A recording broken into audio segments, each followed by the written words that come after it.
Wala na akong makontent ah. Wala na bang unit dyan? Pre, asan na yung ninakaw natin kanina? Saan? Yung sa SM? Oh. Ito. Oh shit. Here we go again. Eto guys, ang pinaka-the best na 8,000 pesos na pwede nyo mabili ngayong 2023. Ninakaw pa namin to kanina. FBI, open up! This is the Tecno POBA 5. Yes, kung tinatanong ninyo, maganda po ba to? Sulit po ba to? Ninakaw po ba to? Well, yes guys. Eto na talaga ang pinaka-the best na pwede nyo mabili sa halagang 8,000 pesos ngayong 2023. Pagdating sa specs, nako po, meron ka ng Helio G99 gaming processor with 8GB of RAM that is expandable up to 16GB, 256GB of storage, 6.78-inch Full HD Plus display na meron pang 120 Hz refresh rate, 6,000 mAh battery with 45 watts fast charging. Ang daming specs, hindi ko na kaya. Meron pa siya guys, 50MP camera. Grabe na talaga ang Tecno ngayon guys. Ngayon, tinatanong ninyo bakit ko pa ninakaw? Well, kasi hindi ako in-sponsor ng Tecno ngayon. Wag. Masisira ang buhay mo. Wala na kaming budget, so yun, nagnakaw muna kami. FBI, open up! Actually, mas mahirap pa nga ata yung magnakaw sa SM kaysa sa sari-sari store. Daming guard doon. Kaya naman guys, para worth it din yung pagnakaw namin, well definitely panoorin nyo lamang ang buong video dahil nga baka ipag-giveaway ko na naman ito. Also, stroke. Pero merong challenge. Going in the wind as an egg. Syempre. So that's pretty much it. So that's it. So yun na nga, simulan natin ang review in 3, 2, 1. Let's go!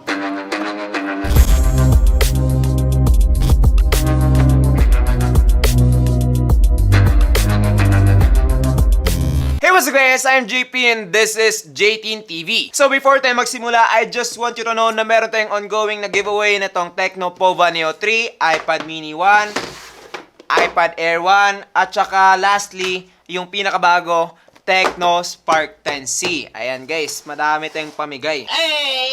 That is why kung gusto niyo makasali, will definitely subscribe now. And also, challenge ko rin sa inyo guys, kapag umabot ng 3K likes etong video na to, ipapamigay ko rin etong Tecno POBA 5. Yeah, boy. Total, ninakaw ko lang naman to eh. Going in the wind as an egg. Now, as you can see guys, pagdating dito sa kanyang, tawag dito, hindi naman to box dahil nga hindi siya square.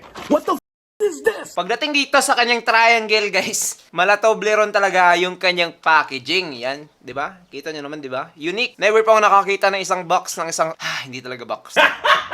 Never pa ako nakakita ng isang packaging ng isang smartphone na ganito guys. Pero, para sa akin, medyo medyo annoying. That is why para sa akin, napakaganda talaga niya. Ngayon, kung makikita naman ninyo, meron tayong Free Fire dito guys. Dahil nga si Tecno po ay nakipag-collab na kay Free Fire. That is why kapag kayo ay naglaro ng Free Fire guys, ma-appreciate nyo talaga ang packaging ng phone ito. Now, dito naman sa may ibaba guys, nakalagay yung kanyang RAM at ROM which is aabot ng 16GB and 256GB naman yung kanyang storage. Dito naman sa likuran, nakalagay yung kanyang mga main specs and features. Now, actually guys, ito ay isang cover lang. And yung totoo talaga na box is the inside.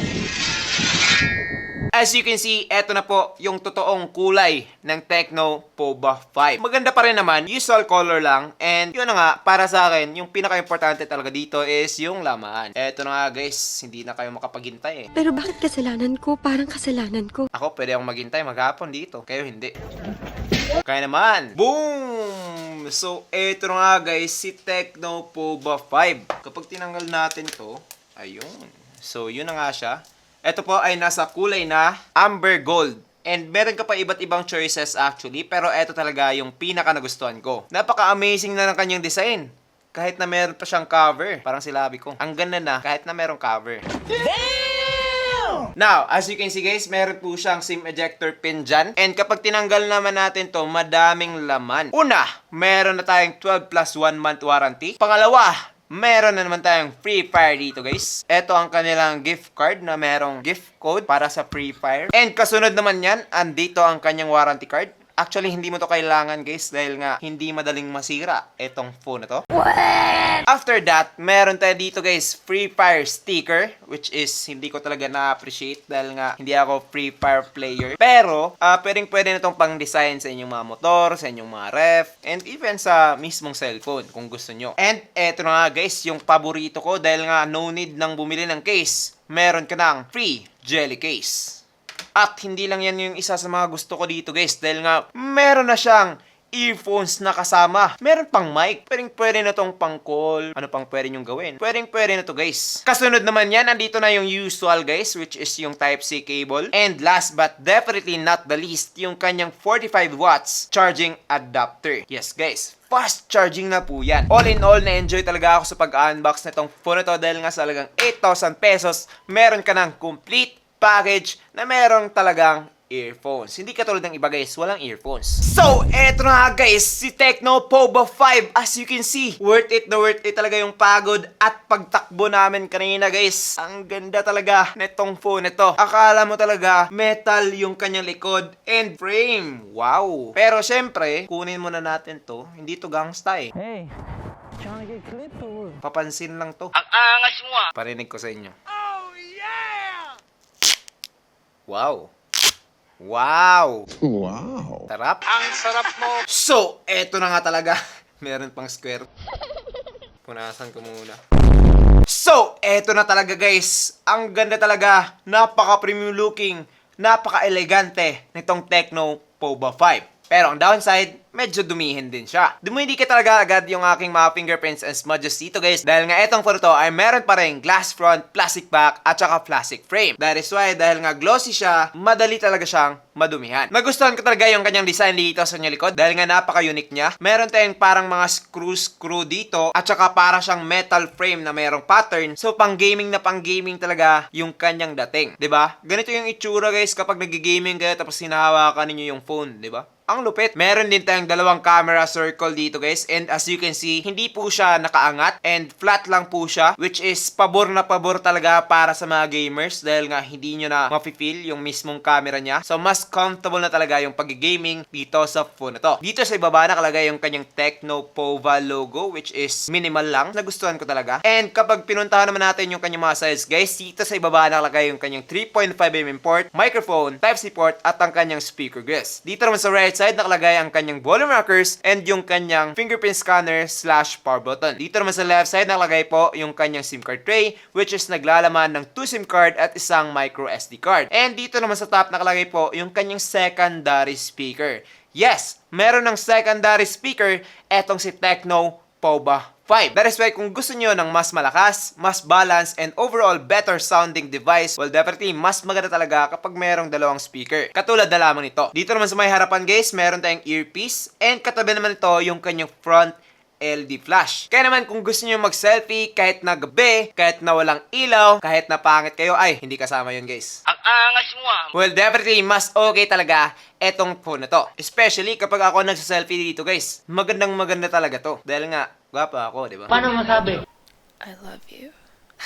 Overall, for the design and build quality of this phone, ito talaga yung pinagfokusan ng Tecno ngayong taon. Dahil nga, yung mga previous devices nila, iba-iba talaga yung design. Parang walang katapusan na design changes talaga yung Tecno guys. Ayaw nilang makontento sa isang, simple design lang. Gusto talaga nila na makipagsabayan sa iba't ibang mga gaming phone. That is why, kung gusto nyo na magmukhang gamer at saka premium looking device, recommended ko na itong phone na to pagdating dito sa kanyang build quality. Ngayon, pag-usapan naman natin yung display nitong Tecno Pova 5. So, ito guys ay meron ng 6.78-inch IPS LCD display with 1080p Full HD Plus resolution, 120Hz refresh rate, at 518 nits pagdating sa kanyang typical brightness. Ngayon, ito talaga yung isa sa mga nag-improve kumpara sa kanyang predecessor na Tecno Pova 4. Naging 1080p na siya, and also, mas mabilis na rin with its 120Hz refresh rate. That is why, kung ayaw nyong makita ninyong mga girlfriends, inyong mga asawa, madali kayong mag-swipe dito guys. Yeah, boy. Mas mabilis to. Ang sarap mo. Tecno POBA 5. So, kung gusto nyo makalusot, etong phone ito ang para sa inyo. De, joke lang. At 580 nits para sa akin, guys. Even though nasa labas ka, gumagamit ka ng phone, pwede na to dahil nga makikita mo pa rin ng maayos yung inyong display. Also, kapag kayo naman, guys, ay mahilig mag-watch ng mga movies, videos, things like that, high quality na talaga yung display na itong phone ito dahil nga 1080p na po siya. That is why mag-e-enjoy na talaga kayo pagdating dito. Isa pa, malaki talaga to, guys. That is why alam ko talaga na magugustuhan nyo to dahil nga malaki, di ba? Overall, para sa akin, nagustuhan ko talaga yung kanyang display dahil nga malaki na siya, maliit yung kanyang mga bezel, meron na siyang punch hole display, high quality with high resolution, and also, mabilis na talaga with its 120Hz refresh rate. So, no lag, no frame drop, and kung ano man, kapag kayo ay nag-e-scroll. So, kapag ine-scroll nyo ng mabilis, guys, hindi na to nadidelay. So, para sa akin, recommended ko na talaga ang display nitong Tecno POBA 5. Now, dito naman tayo sa pinagmamalaki ng Tecno, which is pang-gaming daw ko, no? Pang-gaming daw ko. Pagdating sa specs naman, saktuhan lang po siya. Hindi po siya ganun ka-improve or wala talaga siyang improvement. Same lang talaga sila ng kanyang predecessor na Tecno POBA 4. So medyo hindi pala worth it yung pagnakaw namin dito. De, joke lang. Worth it pa rin to, guys. Ito ay nag-run na ng Android 13 at meron siyang processor na MediaTek Helio G99. It also has octa-core CPU up to 2.2 GHz and Mali G52 MC2 naman pagdating sa kanyang GPU. Ngayon, naglaro ako dito ng Mobile Legends and as you can see, guys, meron siyang ultra graphics with super refresh rate, which is I really like. Yes. Kung makikita ninyo, walang lag, walang frame drops dito, guys. Okay na talaga yung paglaro ko ng Mobile Legends, like as in nag-e-enjoy talaga ako dito. Walang malag, walang mga frame drops, diba? So, kapag kayo nagka-clash, guys, palagi kayo nagka-clash, tapos, you know, mabilis din yung wifi, wala ka na talagang problema dito sa phone to. Dagdag mo pa, na meron siyang malaking battery, that is why matagal tong malobat, guys. So, kapag kayo nagta-travel, tapos naglaro, hindi mo na kailangang i-check pa yung mga battery, dahil nga alam ninyo na matagal talaga siyang malobat. So, para sa akin, okay talaga etong si Tecno POBA 5 pagdating dito sa Mobile Legends. Ngayon, guys, tinest ko naman to sa usong-usong game talaga ngayon, which is yung Farlight 84. And pagdating dito, guys, meron na po siyang saktuhan lang na graphics, which is balance pagdating sa graphics and high naman pagdating dito sa kanyang frame rate. And as you can see, guys, nag-enjoy talaga ako dito. Wala talagang mga lag, walang mga frame drops, and kung anumang problema, hindi rin siya masyadong umiinit. That is why, para sa akin, playable talaga etong si Farlight 84 dito kay Tecno POBA 5. That is why, guys, kung naghahanap kayo ng murang smartphone na pwede ng panglaro ng Farlight 84, eto talaga yung una kong mararecommend. Dahil nga, mura lang siya and kayang-kaya nyo na etong game na to. Ngayon, kapag kayo naman, guys, ay hindi gamer, mas recommended ko pa etong si Tecno POBA 5. Dahil nga, kahit na ano magawin mo, like social media, text, tawag, emails, multitasking, o di ka naman Google Class kung nag-aaral ka pa, pwede na etong si Tecno POBA 5. Wala ka nang mararanasan na mga delay, mga lag, o di ka naman yung mga paglo-loading na matagal. Wala na yan, guys. Yung mga friends na lang siguro nyo yung maglo-loading, guys. Dahil nga, eto ay hindi. Diba? Guess nyo ba yun? Loading. Overall, for the performance, halos kaparehas lang naman sila ng Tecno POBA 4 and pagdating sa price, ganun pa rin naman. Same lang naman sila. So, I could say na this is still worth it and also recommended ko siya pagdating sa slight to mid gaming. So, dito na nga tayo, guys, sa isa sa mga nagustuhan ko about this phone. Dahil nga, meron po siyang malaki na battery. Yes, hindi po yung akin. Eto, guys, ay meron ng 6,000 mAh battery with 45 watts of fast charging. Yes, guys, talagang 8,000 pesos, meron ka ng 45 watts? Naku po, what? Grabe naman, Tecno. Kapag ginagamit mo to casually, aabot ka talaga ng up to 2 days with this phone. Walang problema yan. Malaki talaga to. At makunat. At kapag charging naman na pag-uusapan, naku po, 100% in just 60 minutes. Pero pag test namin, guys, mga 1 hour and 10 minutes, which is 70 minutes. Going in the windows of X. Pero yun na nga, guys, you get the point. Mabilis talaga yung charging netong malaking battery. Yung iba kasi, 5,000 mAh yung kanyang battery, pero matagal mag-charge. Eto, meron ka ng 6,000, mabilis pa. Ngayon naman, guys, pag-usapan mo natin yung camera nitong Tecno POBA 5. So, isa talaga to sa mga controversial dahil nga, pagdating sa POBA, hindi talaga maganda yung kanilang mga camera. Pero this right now is, I guess, the best camera that you can get in this price range na 8,000 pesos. Yes, guys, pagdating sa specs, medyo okay okay lang dahil nga meron po siyang 50MP main camera at saka 0.08MP na depth sensor, which is para sa akin, design na talaga yan. Dito naman sa kanyang selfie, nako po, ang baba, 8MP selfie lang po siya. Pero, pagdating dito sa kanyang result, nako po, na-surprise talaga ako dito, guys. Hindi ko talaga in-expect na ganito siya kaganda. As you can see, napakaganda.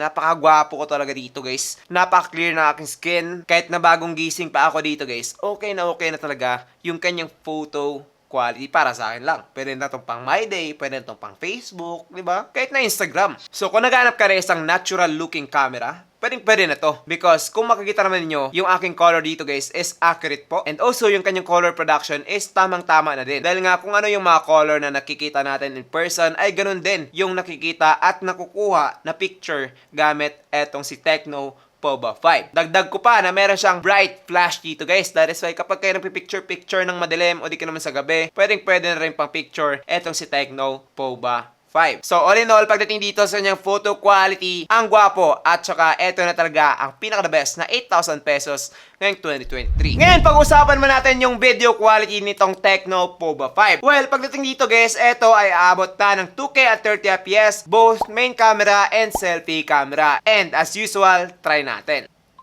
So, eto na guys, ang video quality using the Tecno POBA 5 main camera. Pogi ba ako dyan? Comment down below. At ngayon, try naman natin yung kanyang selfie camera. So, eto naman guys, ang selfie video camera using the Tecno POBA 5. Naku po, ang gwapo ko dito. Oh my God! Oh my God, JP! Joke lang. Comment down below. Looking at the video results, I can definitely tell na pwede na pang vlog etong phone na to. Like legit guys, ang ganda talaga ng kanyang color production, especially in the back camera. Accurate na accurate talaga siya guys, like legit. High quality rin dahil nga 2K na siya. And also, I can definitely say na pwede itong i-upload sa YouTube guys. Hindi po siya yung parang ibang phone at this price range na parang mumurahin masyado yung kanyang video quality. Para sa akin lang, I can tell na para siyang iPhone-ish na style dahil nga natural na natural yung aking muka. So, para sa akin guys, pwede na talaga itong pang vlog legit. Overall, if you're looking for a phone na meron ng magandang camera, pwede na pang gaming, and also, magandang design. Look at that, diba? Maganda. Pwede na talaga. Ito si Tecno POBA 5. Especially guys, na nalaman ko na ang mura na lang pala netong phone na to. So ngayong September 20 to 29 guys, aabot siya ng 6,000. Oh. 6,699 only. Naku po. Oh, didi. Kapag mabibili mo itong phone na to at this price, masasabi ko na talaga na panalo ka na. Yes, at that price point, wala na talagang tatalo dito sa phone na to. I said that. So, that's been much it for this video guys. Yung challenge ko ngayon is that kapag umabot ang video na to ng 3K likes in 1 week, yes, first 7 days, ipapamigay ko etong Tecno POBA 5 para sa inyo. And kapag hindi naman umabot, well, wala tayong problema dyan dahil nga medyo madami pa naman dito guys, ongoing. Diba? Diba? Diba? Diba? Diba? Oh. So that's pretty much it for this video guys. I hope nag-enjoy kayo. I'm JP and this is JTN TV. Thank you for watching and God bless. Bye-bye.